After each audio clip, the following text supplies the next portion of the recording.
Welcome to On the Mark with Mark Clark.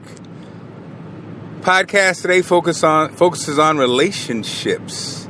Relationships with the people you love, your family, friends, how to find good relationships, how to maintain good relationships. So let's start with what you have to have good relationships. So many people are looking for mates out there, looking for romantic relationships, looking for husbands, looking for wives. And let's just start there. Now, this is just my opinion. I am not a doctor. I am not trained in this field.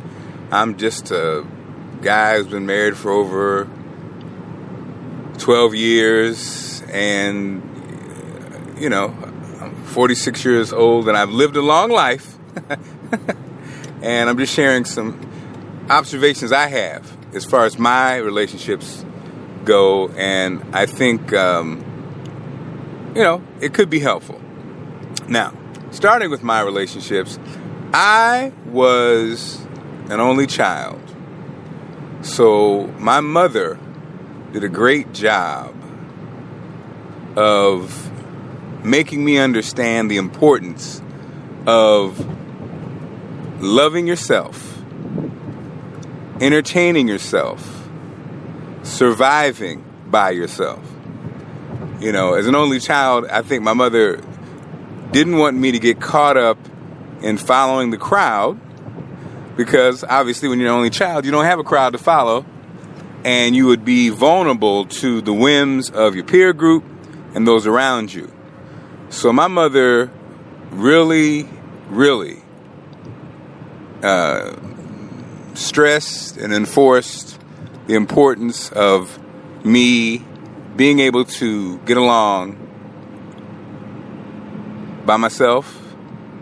Also, she stressed the importance of not following the crowd, of making decisions in life based on what you want to do and how it affects you, not how it affects your friends and those people around you. And like I said earlier, just loving yourself, the importance of loving you. Because when you really love yourself and you're really comfortable with yourself, you don't fall for the okie doke. With friend relationships, family relationships, and even romantic relationships. So that's the first piece. You have to love yourself. If you have issues with yourself, if you do not love yourself, if you feel insecure, not loved, then your first challenge should be to work on yourself. And first goal is to get that right. You got to get that house in order before you expand onto romantic love, and it affects family and friendships also.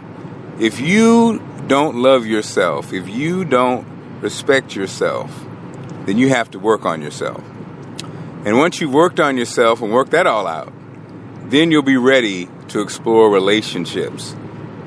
And I think this is the number one problem people have when they are looking for romantic love, but they are not whole people themselves. And then they find romantic love, and they're not whole. So then they become dependent on the person that they're in love with. And if the person is not a good person, or the person is not the one, and leaves, the person feels like a part of them is leaving, and there it is. So love yourself. Love thyself. You have to love yourself before you can love somebody else. And I thank my mother for that. And this loving yourself transfers in romantic love, but also just in relationships with friends, relationships at work. It's very important. A lot of times in our friendships, our friends take advantage of us. They take our kindness for weakness. They exploit us. And we let them because either we don't want to lose the friendship, we feel guilt,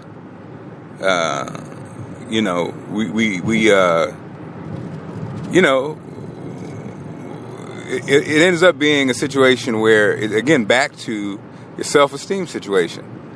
Nobody's more important than you. So if your friend is treating you like crap, then you need to re-examine the friendship. If your boss is treating you like crap, then you need to re-examine the relationship, that job. If your husband or wife is treating you like crap, y'all need to talk.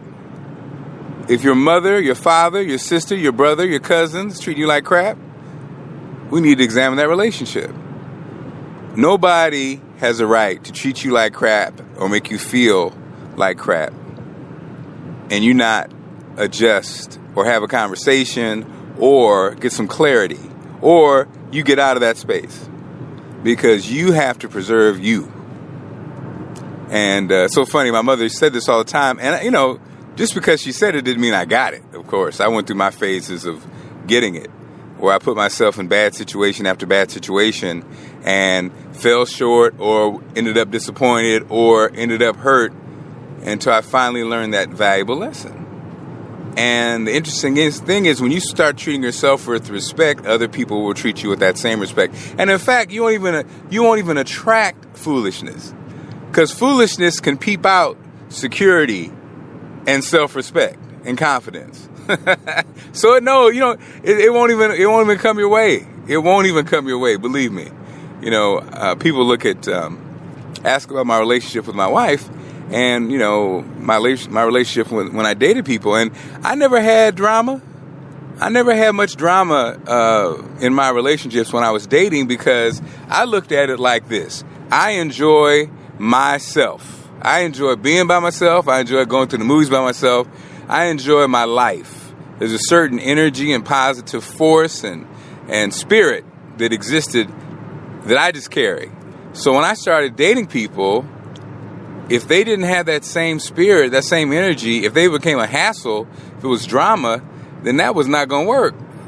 Because I knew that, marriage is a challenge when you have people coming together and have to compromise. So if dating is drama, and now again, everybody has their own philosophy, and everybody deals with life how they deal with life. For me, some could call it a cop-out, but if I'm dating somebody and there's drama, I knew that person wasn't going to be the one for me.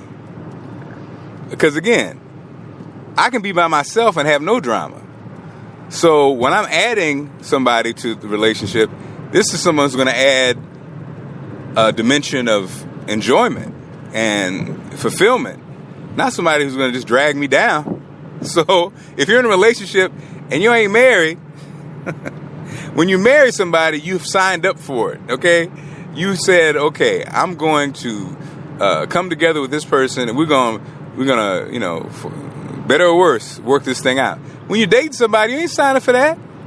So if you're dating somebody, have been dating somebody forever, and you got drama, and y'all been highs and lows, and I would say step away from the vehicle. That's me, though. Some people would say that's the chicken way out. Nope, that's how I did it. And it was the same way when I was, looking for people, when I was dating. Like if I saw a young lady, I was attracted to her energy, stepped to her, and she didn't give me the same energy back, then I moved ahead. I didn't spend time. Some people would say, I guess they're hunters. I wasn't a hunter. Okay? I don't have time to hunt. If you ain't feeling me, you have I'm not the guy for you, and I move forward. That was my technique. Other people, everybody's an individual. This is just my take. So, relationships start with you. Love yourself first, and you can build healthy relationships. If you don't love yourself, if you have low self-esteem, if you have issues, you need to work on those before you try to enter into another relationship. That's not fair to you, and it's not fair to the other person. All right. That's my take. On the mark. Talk to you soon.